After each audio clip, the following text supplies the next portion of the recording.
Welcome to Pieces for My Puzzle. I'm your host, Nikki Shipp, and I'm excited to be sharing with you my life with a son on the spectrum. This podcast is for anyone who is looking for quick tips and perspective, but most of all, for hope and inspiration. So sit back, relax, and let's put the pieces together.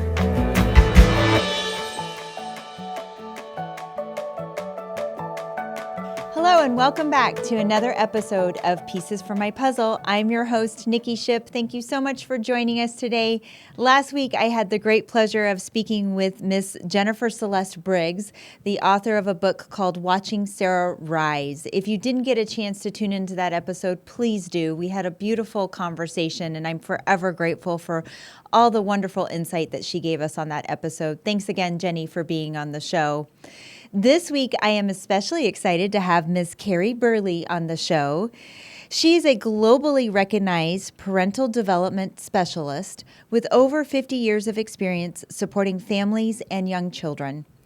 She serves as the CEO and Master of Training at the International SleepTalk Training Academy, where she empowers professionals and families to strengthen relationships and overcome challenges through the SleepTalk process.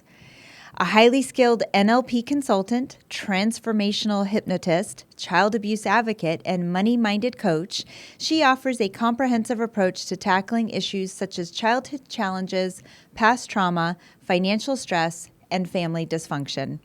Her expertise and dedication have made her a respected international speaker and authority in the field of parental development, helping families worldwide build resilience and foster meaningful connections. Please welcome Kerre Burley to the show today. Thank you so much for being here. My absolute pleasure, Nikki. Absolute pleasure. Now, I know for our listeners today, they can hear an accent. So where are you hailing from? Well, I'm hailing from a place called Port Macquarie down in New South Wales in Australia. Okay. Nikki, a beautiful, beautiful part of town. So, yes, you are hearing an Australian accent, and I'm going to do my best to talk slowly and to try and keep the slang to a minimum. Oh, it's okay. We love it. It's absolutely, I'm just so happy that you're here. When we talked originally on our discovery call, I fell in love with a lot of the work that you're doing and the concepts that you're implementing. So I knew 100% I wanted to have you on the show. But for our listeners that are listening today, why don't you tell them a little bit about this? You know, you have an incredible 50 years of experience working with families. Yes, Nikki, when you put it that way, it does make me feel old. But Sorry. yes, I must admit, I have been blessed. From a very young age, I started working with families, and I was actually started as a swim teacher of all things, and then worked up to owning my own swim centres, becoming a trainer for other swim schools in the area. And the interesting part is all that way along, I have just been watching, how parents and how families have evolved. And it was what I have is 5 boisterous boys, which challenged me. Let's just say they challenged me to the max. And God bless you. All of a sudden, going from working with parents and then becoming a parent yourself, I really started to find things a little tough. For many years, I was a bit of a single mum, and it led me down a path, Nikki, that eventually got into, working with families in crisis, working with families that need assistance. And it's just been, to me, it's just been an absolute blessing. It doesn't feel like work, just to help parents out. And of course, now we all know it's getting harder. I mean, if we thought it was hard 20 or 30 years ago, it's pretty tough to be a parent now. But I absolutely love what I do. I have some great tips and hints, and I feel my grandchildren are actually benefiting from it. My children had a bit of a rough crop. They were my guinea pigs. But yes, and I just love what I do. So it's wonderful to be here, and it's great talking to any parents that are on the other end, because I know hopefully we'll share some tips and hints and things they can take away with them today. Yes, I'm very excited about that. I know one of the things we talked about was the sleep talk process and how that's gained, a lot of recognition. Can you tell our listeners a little bit about what that sleep talk process is and how it works? Oh, absolutely. And it is another, Nikki, secret for parents that it's been around for over 50 years as well. Uh, it was Wow. designed. It was designed by a mother of a child that had disabilities, that she was struggling and very resistant. And the mum was a hypnotherapist. So the mum sat down and thought, well, how can I assist my child to feel better about themselves and their world? Mm-hmm. And this amazing program evolved. It's helped, as you said, thousands of parents and families around the world. And it's very simple, Nikki, where we teach parents how to deliver just a few statements to their children when they're asleep. And we teach them Mm-hmm. how to do it properly. And as a result, parents after a few weeks see massive positive changes in children's attitudes or the behaviours. And I Mm-hmm. often say sometimes, whether you're looking at, tiny little tantrums to real life trauma, the sleep talk process just is very gentle, it's very ethical, and it just, parents call me a miracle worker. But it has nothing to do with me. It has everything to do with, the child being able to, I guess you could say, adapt and just get rid of some of these negative fears and Mm-hmm. challenges that they have. So it's a great little process to have. And of course, when you combine that with, giving parents more confidence in communication, or how to handle some of these Mm-hmm. meltdowns, it just makes the world of difference in the family. And that's what I love sharing. Yeah, and it's something so simple. When you talk about just delivering messages, it's really a non-invasive thing too. It doesn't seem like it takes much to be able to implement some of these things that you're talking about. Well, certainly, Nikki, 50 years ago, we really didn't understand how it worked and why it was so effective. Mm-hmm. But of course, nowadays, many parents and professionals are well aware of a term called neuroplasticity. Mm-hmm. And literally, this is how sleep talk works. It basically just, I guess you could say, refires some of the child's subconscious beliefs about themselves and their world. And as a result of that, it's the children that does the change. It's the Mm-hmm. children who actually start coming up with better attitudes and waking up in much more friendlier and happier, and just then overcoming their minor or major challenge. Mm-hmm. So it's Yeah. a great process. Yeah, I really really enjoyed learning about it because I did delve into some of the research after we talked, and I was like, I really want to know more about this, and I thought it was fascinating. I know you've worked with so many families over the years, and I'm sure you have so many success stories on how this has helped not only the child but family dynamics, I would assume too. Is that correct? Oh, absolutely.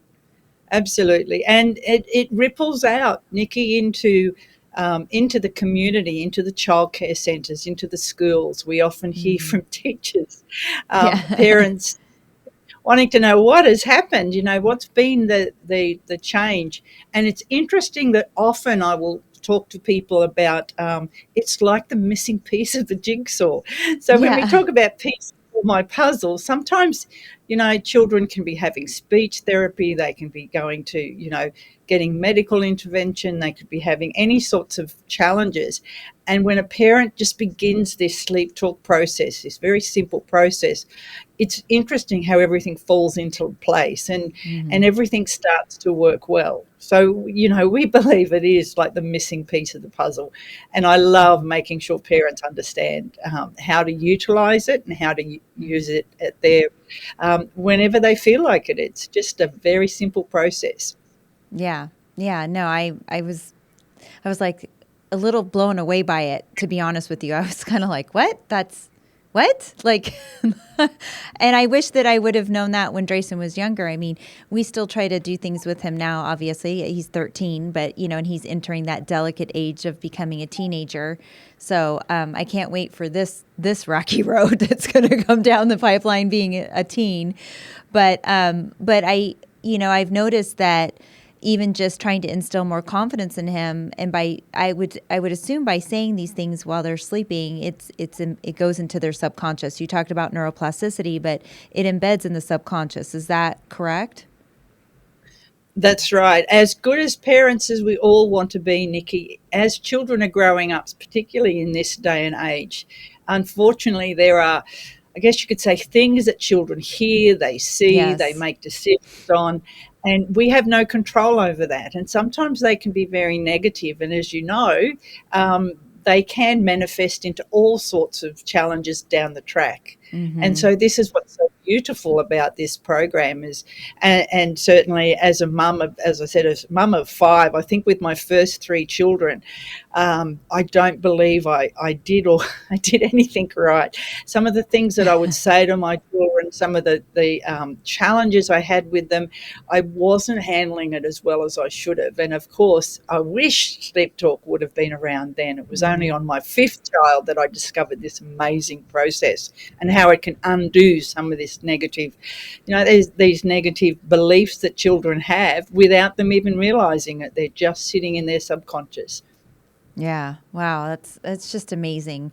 And it's really, when you talk about it like that, the simplicity of it, it's almost mind blowing for me. It's like, I want to overthink it, but there's really nothing to overthink.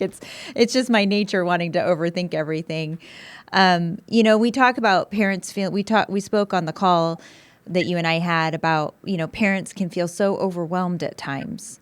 And especially for those dealing with dysfunction or stress, what's the first step that you would recommend to parents who feel like they're failing? Because I know we tend to do that as parents sometimes too, is beat ourselves up that we're not doing enough or that we're failing our kids.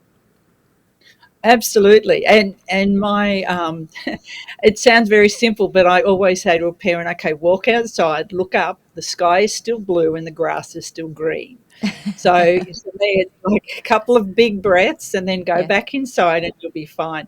You are correct. I mean, I cannot blame Nikki's society, but certainly society has got to a point now where parents are looking for perfection. They're looking for, I've got to do this, I've got to do that. We've got to get the kids to dance, got to get the kids to sport, got to make sure their grades and their homeworks. They're putting so much pressure on themselves to the point that sometimes I say to a parent, look, you don't have to be the best parent in the world. Just throw perfection out. It's never going to happen.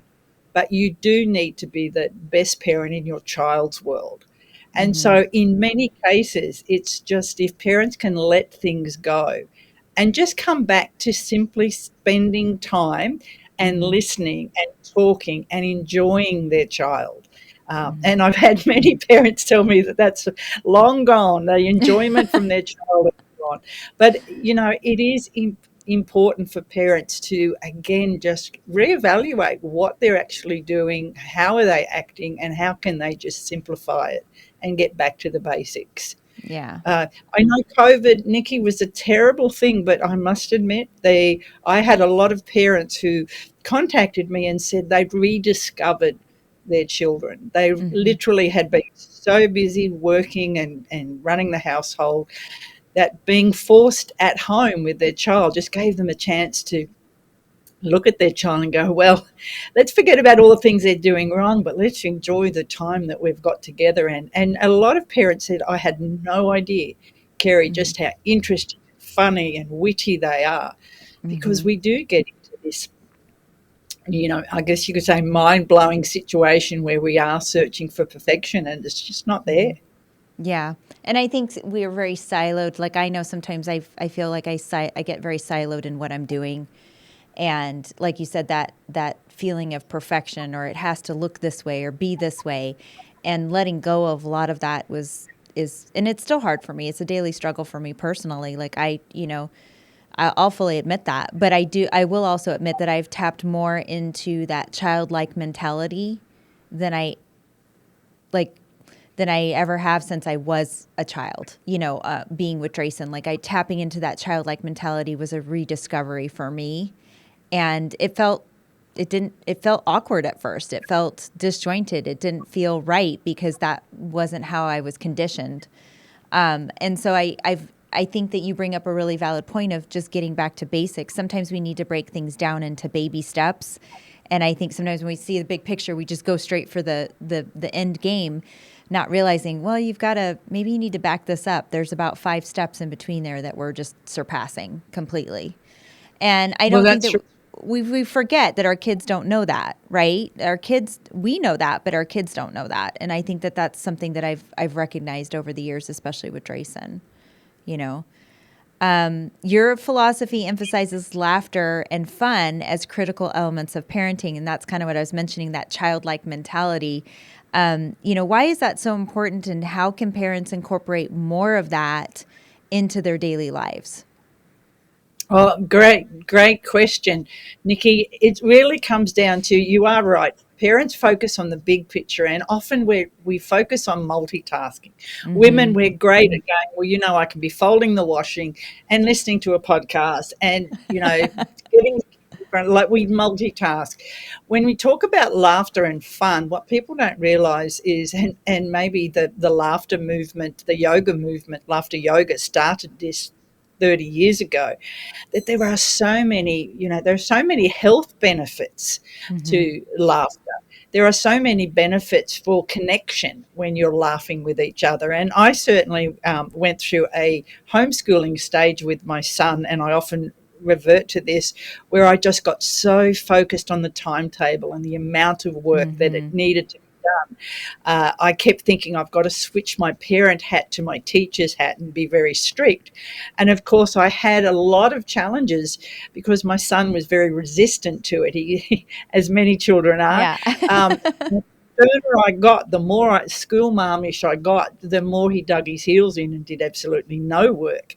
And to the point where, again, I was thinking, what am I doing wrong? When I realized to take that sternness away and just start to have laughter, like we started doing Zumba mid-morning. That was our break. We actually started doing a bit of laughter yoga in the evenings. We actually would go out on little discovery tours and just laugh at people, just have fun. And it was so interesting, Nikki. The work would get done very quickly after that. It was almost like not only did the work get done and we really started enjoying the schooling experience, but we just gelled, we just bonded so much better. And that child now is a man. He's 23 years old. And I was thinking the other day, out of all my children, we have a bond that's almost like mates. I mean, he tells me everything, I tell him everything. He's grown up, and I was thinking, wow, I might have got that one right. But there was a lot of laughter and a lot of fun. And even now you can see the humor in so many, especially when we're looking at stress release and things are getting tough. If a family learns how to let go and just laugh with each other, you put things into perspective. And so it is, I do really encourage parents to become more childlike, to see things through their child's eyes and just enjoy, growing up.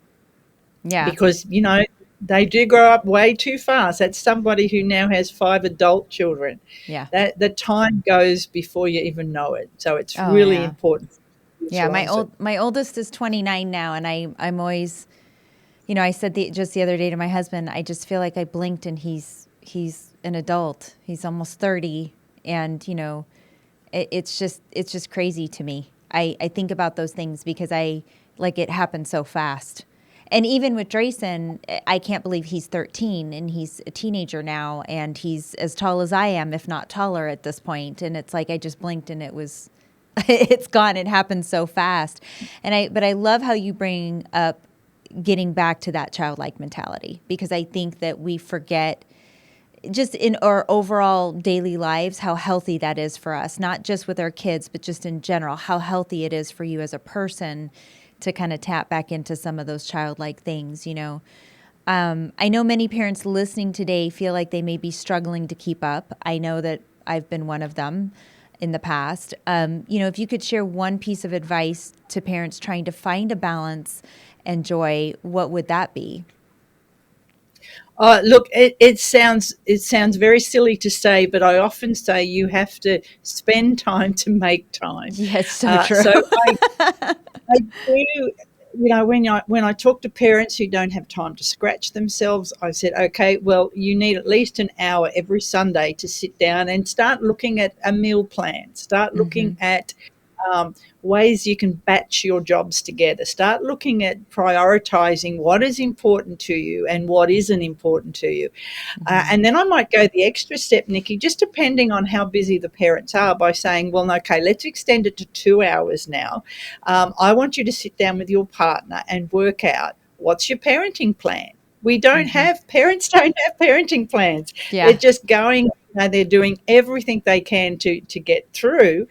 But a parenting plan, the very first thing a parent should be thinking, or parents should be thinking about, is, well, how do you want your children to turn out? When they get to that adulthood, what qualities do you want to see in them? What, characteristics do you want to see? And then work backwards. And certainly if you want your children to be kind and gentle and, be great parents themselves, then think of the skills that you have to basically put in front of them and work backwards. And it's interesting that I've had parents come back to me and said, Kerre, you just reminded me, I spent years planning my wedding, which is one day. But, and this is what happens. We want the perfect day. We'll spend so much time on it. And I'm thinking, well, now you want the perfect child, if there is a thing. Right. Think about working backwards. And then, you can really get down to, well, these are the main things that I need to be sharing with my son. And manners comes into it. I have many parents that say, I want my son or my daughter to be a kind person. Well, then that works backwards. And it begins with, how kind are you to them? How kind are you to others? Are they watching what you're doing? Are you showing up? Or are you basically doing the absolute opposite? And sometimes it can be a little bit, confronting to some parents, but the plan keeps you on track. It really helps. Again, it's time consuming, but you save so much time. And the plan also says, well, maybe I don't need to do that on a Monday. I don't need to take him to there on Thursday or Friday, because it's not really in my plan. It's not that important. So you can start prioritizing. Yeah. And I think that's a great approach, because I can speak just for our household. The parenting plan, there was none. We just fly by the seat of our pants on a daily basis. And I think, even the other day we were talking about the week, and it was so funny. It was like we had this powwow organizing everything, and then I said, "Ready, break," because it was like, here we go, because here we're going to seize the week. But I like that you present that as a strategic approach for parents, because I do think it would also give us clarity on implementing some of these things as well. Like you said, you've got to make that time to be able to spend that time. And sometimes that's really, really difficult. And I know I can speak for myself personally that that's really difficult, but then I always beat myself up at the end of the day, because I'm like, I didn't make time to do this, or I barely got to see Drayson. I got home from work a couple days ago, and I was like, I've been gone all day. I just hardly got to see him. And it hit me, of course, when he's already gone to bed. So I love that you bring that point to light. So I want our listeners to be able to get in touch with you. I know you do a lot of work virtually. So before we, end the show today, where can our listeners go to learn more about your work? And for those of you listening, I will also post all the information in the show notes. But if they're interested in talking to you more about your work and about the SleepTalk process or any of your other training programs, what's the best way to get a hold of you? Look, I have a set more calendar, Nikki, that gets very busy. Okay. But I love having, and especially with the time zones. But I've done this so parents can actually just jump on the Setmore calendar. They can see what's available, and don't be afraid to jump in and just have a chat. Just let me know what they're up to. If I can, if they share a challenge with me and I can help when I have a solution, I'll certainly tell them that. but otherwise it's just nice to talk to somebody. That it's amazing how many of us wear red capes, or parents just don't want to reach out. They're struggling, but they keep it to themselves, and you don't need to, not in this day and age, especially with technology the way it is. So I also have a website which is called the SleepTalk Process. They can jump on there and have a look and contact me via that. Or I've now got a new URL, which is Fixing Dysfunctional Families, which is a mouthful, but it was interesting to me, Nikki, that many parents, certainly with the way that the society is, they started to think that dysfunctional is okay, dysfunctional is normal. It could have started from Simpsons, I don't know. I just want parents to know it's not normal. It might be what most of their neighbours and friends are putting up with, but you don't have to have a dysfunctional family. So that's why I put this together. Fixing Dysfunctional Families is another website they can go to. I do monthly webinars and I welcome anybody. I do them here at 8:30, which is in Australia, which is, as I said, 17 hours ahead, but we can also, do webinars on demand as well for parents if they feel that the hours don't suit them. Because at the end of the day, I like to think of helping one family at a time is a very grateful. I'm very grateful to be able to do that. So I try. I love that. Thank you so much. Thank you, Kerre, for being on the show today and for your time and energy. I greatly appreciate you. You're just a wonderful, beautiful, bright light. And thank you for all of your hard work and dedication that you've provided to families over the years. You really deserve a huge, huge thank you. Oh, thank you. Absolutely. Well, this concludes our episode for today. If you have questions, comments, or even a show topic that you would like to hear about, please feel free to send me an email at info@piecesformypuzzle.com. I'd love to hear from you. Don't forget to like and follow us on Facebook and Instagram if you haven't done so already, and feel free to subscribe to our YouTube channel as well. If you like what you're hearing, please spread the word so that we can continue to empower autism families. And feel free to give us a good rating on your preferred podcast platform of choice. Thanks again for tuning in. And until next time, keep working on your puzzle. And remember, you don't have to have it all solved in a day. Take care.